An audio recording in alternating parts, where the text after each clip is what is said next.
자, 50견 운동, 여러 가지 운동 50견에 좋다고 많이 배우고 또 잡지, 뭐 저널, 그 뭐 일반인 잡지, 의학 저널 굉장히 많은데 다 조금씩 달라요.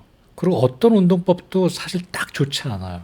그 심지어는 전문가들, 피지오테라피스트들도 그분들의 성향에 따라 10인 10색에 다 다르게 운동시킵니다.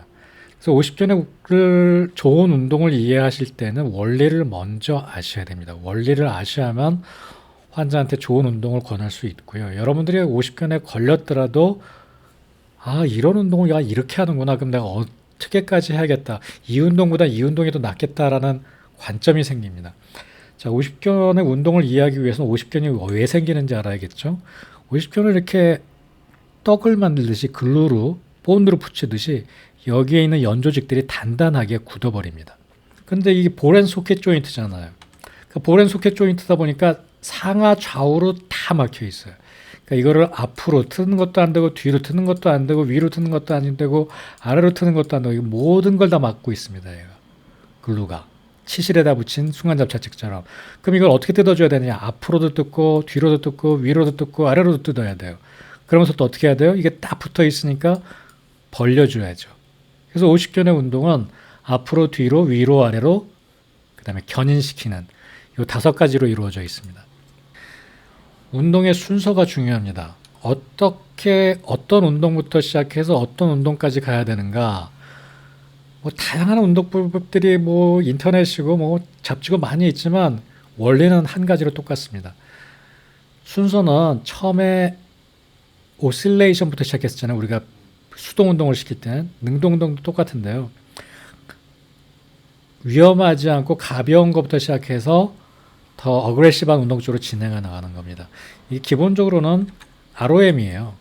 레인지 오브 모션을 어떻게 증진시킬 수 있을까 하는 게 핵심이잖아요. 액티브에서 패시브로 진행합니다. 그러니까 액티브 ROM에서 패시브 ROM으로 진행한다는 말이에요. 자, 이건 액티브하다 패시브하다 무슨 말일까요? 액티브는 환자 스스로 하니까 액티브입니다. 패시브는 누가 옆에서 시켜주니까 패시브입니다. 그러니까 내가 스트레칭을 하는데 시원해 시원해 이거 액티브예요. 그런데 옆에 사람이 와가지고 이걸 옆으로 뜯어주면 그게 패시브가 되는 거예요. 액티브는 내가 하다가 이상하면 딱 멈추잖아요. 그러니까 안전하죠. 패시브는 남이니까 모르잖아요. 하다 보면 더 갈 수 있잖아요. 그게 패시브입니다. 그래서 운동은 액티브에서 패시브로 진행한다. 근데 내가 이쪽 팔로 이쪽 팔을 잡아당긴다. 그거는 약간 패시브가 되는 겁니다. 그 다음에 제가 이걸 어디다 지탱한 다음에 몸무게로 누른다. 그것도 패시브의 성격을 갖습니다. 그건 중간이죠. 그러니까 액티브하게 하는 거랑 사이에 있는 거죠. 다른 보조기구나 다른 손, 다른 힘을 이용하는 건. 어깨 같으면 뭐 재활 운동할 때 이렇게 도로래를 잡아당긴다. 이것만 갖고 안 되니 이거는 이제 못 쓰니까 이제 이쪽 팔을 이용하는 거죠.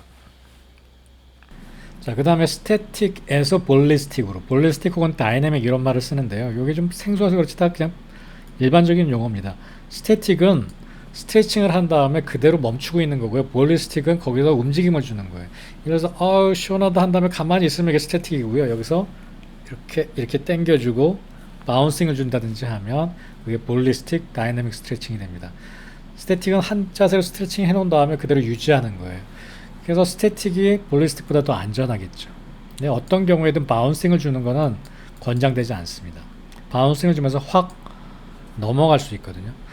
그 다음에 아까 얘기했던 eccentric contraction. eccentric contraction이 무슨 말인지 아시죠? 근육을 신전시킨 상태에서 수축시키는 겁니다. 그러니까 eccentric, 모순되죠. 그러니까 모순되는 수축이에요. 근육은 최대 길이로 늘어나 있는데 이것을 힘을 주는 거죠. 아이소메트릭 스트렝트닝으로. 이 세 가지 방법들이 쓰이고 순서는 액티브에서 패시브로, 스태틱에서 볼리스틱으로 나간다. 이렇게 이해하십시오. 이게 가장 기본입니다. 그러면 어떻게 되겠어요? 내가 많이 아프다. 그럴 때는 액티브에서 끝내는 거예요. 지금 막 프리징 하고 있다. 스태틱 스트레칭 중심으로 하는 거예요. 움직임을 주면 안 돼요. 원리가 이해가시죠? 그래서 기본적으로 이게 대원칙이에요. 이게 대원칙입니다. 아프기는 해야 돼요. 근데 너무 아프면 안 돼요. 좀 애매하죠. 군대에서 다리 찢기 하듯이 아프면 안 돼요. 집에서 나 혼자 다리 찢기 할 때 아픈 정도 괜찮아요.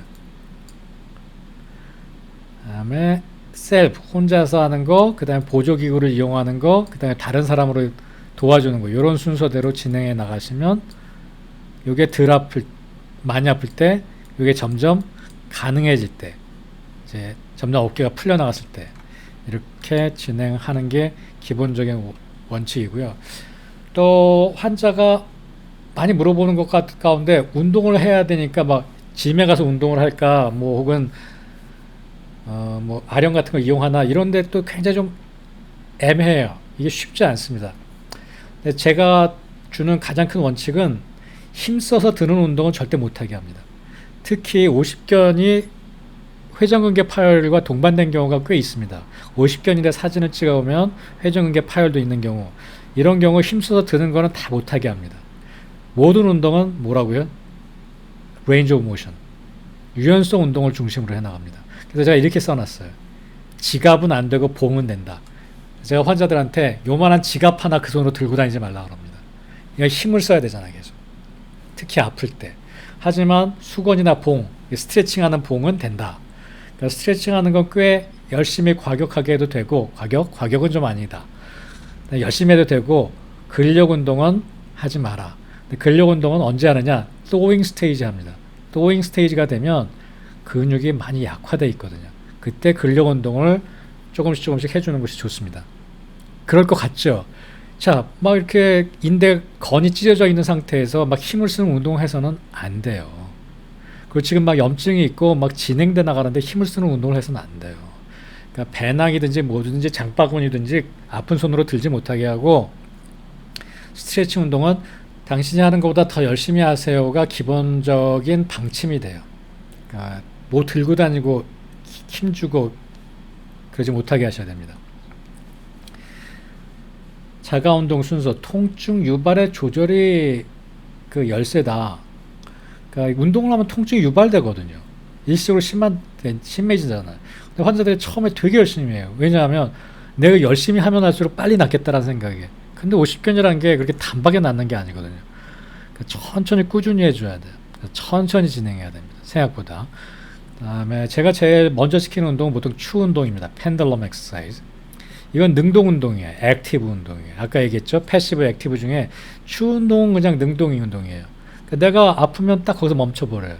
패시브하게 되는 건 관성이 됐을 경우에 촥 너무 올라갈 때 내가 스피드를 조정 못하면 확 가겠죠. 그러면은 수동이 되죠. 그런데 여기다 무게를 들었다. 아령을 무거운 걸. 그러면 또 수동 운동이 됩니다. 이게 관성이 커지잖아요. 내가 아파서 멈추려고 해도 무게 때문에 확 가버리지 않습니까?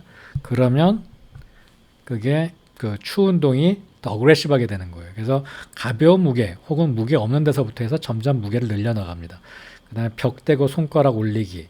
이거 이따 설명할게요. 그 다음에 수동 운동은 반대 팔을 이용해서 운동하는 것들, 수건, 봉을 이용해서 운동하는 것들, 이런 식으로 운동을 그 환자의 통증에 따라서 조절해 나가는 게 포인트예요.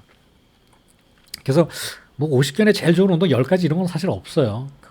그 상태에서 제일 좋은 운동이 있을 뿐이죠. 영어로 써지 다 똑같은 얘기입니다. 펜들럼, 뭐 손 짚고 올라가는 거, 패시브 엑서사이즈들. 자, 여기서 퀴즈 하나 내볼게요. 50견 운동을 어떻게 해야 될까요? 첫 번째, 환자들이 많이 물어봐요. 이거 가능한 자주 조금씩 하는 게 좋아요? 아니면 집에 들어가서 한 번에 몰아서 그 시킨 대로 다 끝까지 하는 게 좋아요? 라고 물어봐요. 어떤 게 좋을까요? 정답은 가져 조금씩 그리고 한 번에 몰아서 많이 하는 게 좋습니다. 둘 다 하는 게. 근데 둘 다 안 되면 더 중요한 건 두 번째입니다. 한 번에 몰아서 목표까지가. 왜냐? 여기서 계속 얘기했잖아요. Little bit further. 여기 어디 갔어? Little bit further. A little further. 두 손가락 더 위에. 이렇게 조금씩 더 가는 게 중요하다는 얘기거든요. 결국 이게 내 지금 현재 상태고 이게 자연스럽게 움직이는 레인지 오브 모션이라 그러면 이렇게 갔다가 여기서 다시 내려왔다 다시 갔다가 내려왔다는 아무 의미가 없다는 얘기예요. 요게 갈 수 있는 거면 이렇게 갔다가 맨 마지막에는 요만큼을 더 가야 되는 거예요. 그 내일은 요만큼 가다가 좀 더 가야 되고요. 그럼 그 다음에 좀 이렇게 가다가 그 다음에 좀 더 가야 되고요. 이렇게 해서 다리가 찢어지는 거예요. 여기 봐요. 여기 무슨 몽둥이 같은 거 들고 있어요. 이렇게 안 하면 안 되잖아요. 이렇게 하려면 마지막 순간까지 최대한의 그 조금을 가야 되거든요. 그 매 가능한 한 조금씩 하는 게 좋을 것 같지만 가능한 한 조금씩 하면 저 끝에 역치를 못 가는 경우가 많아요. 그래서 이 둘 다 하면 좋은데 둘 다 하면 무조건 좋은데 한 번에 목표치까지 이게 20번 하는 거면 20번 맨 끝에까지를 해줘야만 조금씩 조금씩 늘어나서 조금씩 조금씩 늘어나서 이렇게 올라갈 수가 있어요. 그래서 그 little bit further를 하면 또 어떻게 되느냐? 아파요, 환자가.